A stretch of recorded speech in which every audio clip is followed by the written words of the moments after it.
കാസർഗോഡ് മുതൽ തിരുവനന്തപുരം വരെ 45 മീറ്റർ 6 വരി എന്ന മലയാളി, ലോകത്തെവിടെയുമുള്ള മലയാളിയുടെ ചിരകാല സ്വപ്നം NH66 ഒരു കാലത്ത് മരണപ്പെട്ടുപോയ പദ്ധതിയാണ്, മരണപ്പെട്ട് റീത്ത് വെച്ച പദ്ധതിയാണ്.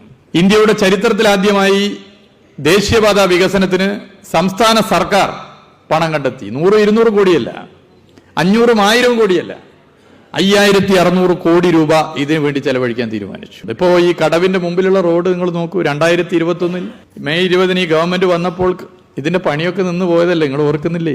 കോഴിക്കോട് മാത്രമല്ല, കേരളത്തിലാകെ ഫീൽഡിൽ പോകേണ്ടത് ഫീൽഡിൽ പോയി, സർക്കാർ ഇടപെടേണ്ടത് സർക്കാർ ഇടപെട്ട്, നാഷണൽ ഹൈവേ അതോറിറ്റി ഓഫ് ഇന്ത്യയുമായി ചേർന്നുകൊണ്ട് ഇടപെട്ടു. അതല്ലേ ബഹുമാനപ്പെട്ട മന്ത്രി ശ്രീ നിതിൻ ഗഡ്കരി പറഞ്ഞത്, കേരളം ഇതിലെടുക്കുന്ന സമീപനം മാതൃകാപരമാണ്.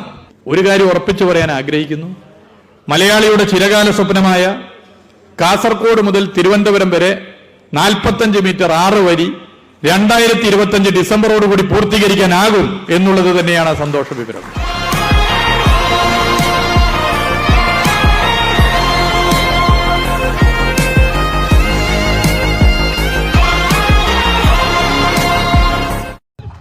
ഇതിപ്പോ വളരെ ഒരു ഉപവാസ സമരമാണ്, മയത്തിലാണ്.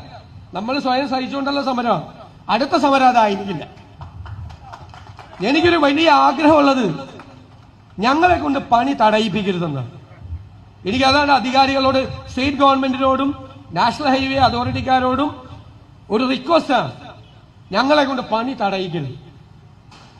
പണി തടയുമെന്ന് പറഞ്ഞ് ഞാൻ ഭീഷണിപ്പെടുത്തുമല്ല, പണി തടയിക്കരുത്. ഒരു പ്രദേശത്ത് കൂടി റോഡ് പോകുമ്പോൾ ആ പ്രദേശത്തെ ആളുകൾക്ക് അതുകൊണ്ടുള്ള ഗുണമില്ല, അതുകൊണ്ടുള്ള ദോഷമാണ് സംഭവിക്കുന്നതെങ്കിലോ പിന്നെ എന്തിനാ വികസന പ്രവർത്തനം? നമുക്ക് താഴെ നിന്ന് നോക്കാനോ, മോളിൽ കൂടി വണ്ടി പോകുന്നത്?